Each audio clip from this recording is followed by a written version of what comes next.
আর এই দোষের জন্য আমার স্বামীকে প্রেসার করছে যে আমাকে যেন ছেড়ে দেয়।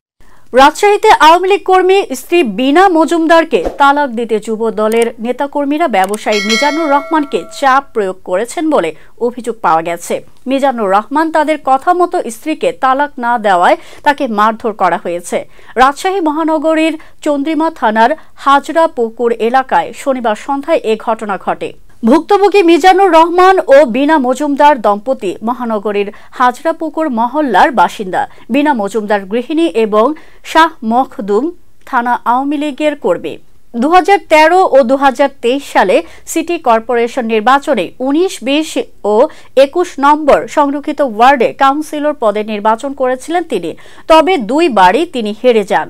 পুলিশ ও স্থানীয়রা জানান, শনিবার সন্ধ্যায় শাহ মখদুম থানা যুবদলের সাবেক নেতা মোহাম্মদ সনির নেতৃত্বে কতিপয় নেতাকর্মী মিজানুর রহমানকে মারধর করেন। খবর পেয়ে পুলিশ ঘটনাস্থলে যায়, তবে জড়িত কাউকে গ্রেপ্তার না করেই পুলিশ থানায় ফিরে যায়।